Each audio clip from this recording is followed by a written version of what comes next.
Bonjour à tous. Aujourd'hui, pour notre nouvel épisode de vulgarisation du lore d'Altered, je vous emmène découvrir la faction des artistes, des musiciens, de la fête, les adeptes de la bohème et de l'itinérance, les Lyra.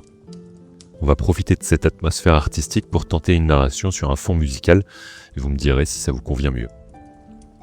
On avait donc mentionné en 17 AC, juste après la création de la faction des Izmir, que certains peuples avaient migré vers la presqu'île d'Antea, souhaitant retrouver une vie nomade, initiant ainsi la diaspora.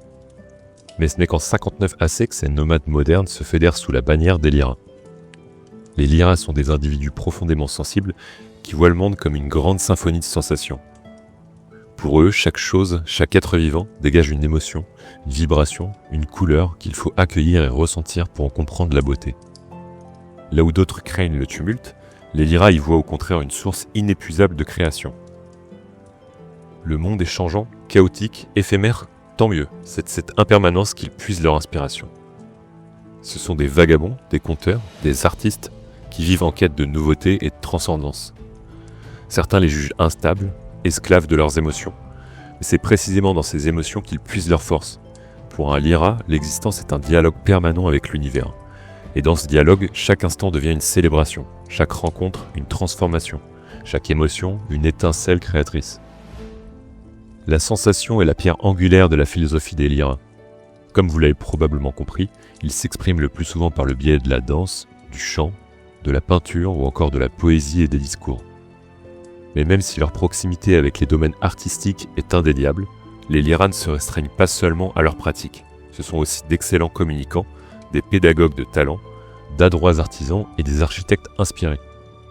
Leur philosophie repose sur une idée assez simple, vivre à l'instant présent, se laisser traverser par ce que le monde a à offrir et y répondre à leur tour à travers leur créativité. Parce que les Lyra ne peuvent pas se contenter d'absorber les émotions. Tout ce qu'ils ressentent doit rejaillir à l'extérieur dans un chant, une danse, une œuvre d'art, un discours passionné ou même une construction inspirée. Leur vie est un échange constant avec le monde. Recevoir, transformer, puis redonner. Comme un vase qui se remplit, un altérateur Lyra se doit de déborder, de faire jaillir son feu créateur sous peine d'être consumé par lui. Et ce feu créateur, qu'on nomme ignis en latin, a probablement donné son nom au style d'altération des Lyra, l'ignescence. Les altérateurs Lyra puisent donc leur mana dans des émotions qu'ils emmagasinent. Ils font rejaillir ces émotions dans le monde de manière brute et instinctive, mais aussi de manière instable. C'est la faction qui altère le monde avec le plus d'ampleur, mais c'est aussi ce qui peut paraître le plus dangereux, parce que c'est également le style qui se rapproche le plus des effets du tumulte. D'ailleurs, les altérateurs des autres factions ressentent vraiment cette similitude entre le tumulte et l'ignescence, et en sont parfois effrayés. Les Lyra, eux, ne démentent pas cette similitude, mais c'est aussi pour cette raison qu'ils ne voient pas le tumulte de la même manière que les autres. Pour eux, il ne faut pas éradiquer le tumulte, mais simplement apprendre à le maîtriser et à vivre avec. À l'heure où je tourne cette vidéo, il y a encore beaucoup de zones d'ombre autour des Lyra, notamment de leur organisation, de leur lieu de vie, ou même de leur plus haute représentante. Donc je vais essayer d'être le plus clair et exhaustif possible, mais ce descriptif sera probablement de plus en plus obsolète. Donc les Lyra étant les héritiers des nomades du tumulte, ils sont divisés eux aussi en clans. On trouvait avant la Concorde 8 tribus, mais les clans Lyra sont au nombre de 9, et n'ont pas l'air d'avoir de relation directe avec les tribus nomades. Pour commencer, ils n'ont déjà pas les mêmes noms, puisqu'on connaît 6 des 9 noms des clans Lyra. Le clan Kazirga, le clan Tisdera, le clan Osonoya, le clan Ventori, le clan Iju et le clan Khamsin. Mais certains noms semblent quand même avoir des origines diverses comme Iju, qui sonne très japonais selon moi, Kazirga qui veut dire ouragan en turc, ou Khamsin qui veut dire 50 en arabe et qui désigne un vent chaud qui souffle dans le Sahara, pouvant durer jusqu'à 50 jours. Donc ces clans, dont 3 sont encore inconnus à ma connaissance en tout cas, ils ont chacun leurs coutumes, leurs traditions, et bien que faisant partie de la même faction, ils sont indépendants les uns des autres. Chaque clan est dirigé par une matriarche qui supervise la faction et incarne l'autorité de celle-ci. Les matriarches sont les seuls à pouvoir interagir avec les muses, des eidolons, patronnes de chaque clan, qu'on appelle également les 9 sœurs. On connaît pas grand chose de ces eidolons, mais on sait qu'elles sont les plus hautes figures de chaque clan et qu'elles peuvent faire preuve de sévérité quand il s'agit de préserver les coutumes et les traditions de leurs clans respectifs. Enfin, au-dessus de ces 9 sœurs, on retrouve bien entendu leur mère. Cet eidolon est appelé Mnémosyne. Étant issue de la mythologie grecque, elle est donc la déesse de la mémoire et se souvient par conséquent de toutes les choses oubliées en Asgartha. Si on suit le fait qu'Alterd se base sur la mythologie grecque, alors les 9 sœurs, filles de Mnémosyne et Zeus, sont respectivement Calliope, muse de la poésie épique, Clio, muse de l'histoire, Erato, muse de la poésie lyrique, Euterpe, muse de la musique, Melpomène, muse du chant, Polymnie, muse de l'éloquence, Terpsichore, muse de la danse, Thalie, muse de la comédie, et Uranie, muse de l'astronomie. Mais seuls Terpsichore et Polymnie sont mentionnés une fois dans le lore. Si le clan ne compte dans leur rang que des Lyra, ce n'est pas le cas des Sarabandes, une autre organisation supervisée également par la matriarche qui regroupe différentes caravanes qui partagent un même socle de coutumes, comparable à des nations, que des personnes non Lyra peuvent rejoindre. Les caravanes sont des regroupements de personnes sans cesse en mouvement, sans itinéraire précis mais plus guidées par leur humeur, par les opportunités ou simplement au gré du vent. Car le vent est vénéré par les Lyra. Ils y voient un signe et ils parlent même à certains d'entre eux. Certains Lyra ne font pas partie d'une caravane et beaucoup les quittent parfois pour y revenir plus tard, le temps de s'imprégner d'un lieu ou d'un groupe de personnes. On trouve à la tête de chaque caravane, comme pour les tribus nomades, un berger qui supervise la troupe. Ce berger doit en principe être un mortel selon les traditions Lyra. En effet, on verra plus tard que la nomination d'Esmeralda pour ce rôle, étant un non-Eiros, a créé des dissensions.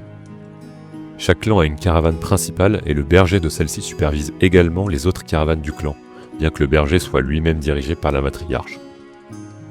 En raison de leur existence nomade, les Lyra n'ont pas de bastion à proprement parler, mais les caravanes principales s'articulent autour d'un Sahanka.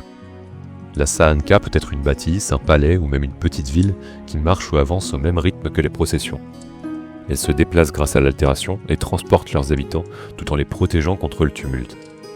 Elles peuvent vraiment avoir des formes diverses et variées, même si actuellement on ne connaît que les visuels de l'Ouroboros pour le clan Kazerga et le Wayfarer pour le clan Tisdera. On sait que le clan Osonoya a quant à lui une Sahanka qu'on appelle Brume, décrite comme un colosse de métal muni de chenilles et entouré comme son nom l'indique d'une épaisse brume. Pour les autres Sahanka cependant on n'a aucune information. Les caravanes acceptent tout le monde à les rejoindre, puisque chaque rencontre est une expérience enrichissante pour les Lyra. Mais devenir un altérateur Lyra, c'est une autre paire de manches, puisqu'il faut d'abord faire preuve de capacités artistiques exceptionnelles, et il faut ensuite passer un rite initiatique dangereux qu'on appelle l'émergence. Le principe de l'émergence, c'est de pénétrer dans une singularité de tumulte et de se laisser transformer par elle, accompagné par un altérateur pour limiter la métamorphose. C'est pour ça que la grande majorité des Lyra présentent des altérations physiques visibles. Ça peut être une mèche de cheveux colorée, des ailes de corbeau qui apparaissent dans le dos, mais aussi une mutation biologique comme la capacité de respirer sous l'eau ou de régénérer ses membres. À la manière des défis héroïques pour lesquels les bravos vouent leur existence, les Lyra cherchent à parfaire leur art. La réalisation d'un chef-d'œuvre absolu est un objectif et un aboutissement pour eux. Lorsqu'ils sentent que leurs jours sont comptés ou qu'ils considèrent que l'œuvre de leur vie a été réalisée, certains décident naturellement de quitter leur caravane pour se diriger vers une zone de tumulte et y pénétrer, sans chercher à s'en protéger. Dans l'épisode 2, on avait longuement détaillé les tribus nomades et on avait mentionné que seules 6 d'entre elles étaient en Asgartha lors de la Concorde. Une n'était jamais arrivée sur la péninsule, la tribu perdue, et une avait décidé de reprendre son errance entre les oasis de ce monde, la tribu exilée. Les Lyra, étant très attachés à ces racines nomades, nourrissent l'objectif de comprendre les motivations de ces deux tribus, et même de pouvoir un jour retrouver leurs traces. C'est donc à partir de 59 AC, sous le règne de Kuwait, la première Kuningatar d'Asgartha et successrice de Rune, que les Lyra vont commencer à vagabonder autour de la péninsule. Ces 4 factions que sont les Bravos, Lyra, Ordis et Izmir évoluent de façon indépendante mais néanmoins pacifique et sans trop de tension au sein d'Asgartha. Les conditions de vie des Asgartis étaient nettement améliorées sous l'influence de Kuwait. Au lieu de poursuivre l'extension de la nation, elle s'était concentrée sur le renforcement de la colonie existante. Mais après 28 années de règne, il était temps pour elle de passer le flambeau, et tout prédestinait son protégé qui avait œuvré avec elle à la consolidation de la nation, un homme aimé du peuple, qui faisait toujours preuve de compassion et de bienveillance, si bien qu'on le surnommait l'enfant chéri d'Asgartha, Exas. C'est donc naturellement qu'en 70 AC, Exas était élu en tant que nouveau Kuningas d'Asgartha. Mais ses électeurs étaient probablement loin de se douter que l'homme qu'ils avaient placé à la tête de la nation était loin d'incarner l'enfant chéri d'Asgartha. Et comme vous vous en doutez, ce sera l'objet de l'épisode 8, parce que les 2 dernières factions mettront un peu de temps à émerger. En tout cas, j'espère que j'ai bien présenté la faction des troubadours et des comédiens. Sur ce, je vous souhaite une bonne journée et on se retrouve la semaine prochaine pour la suite.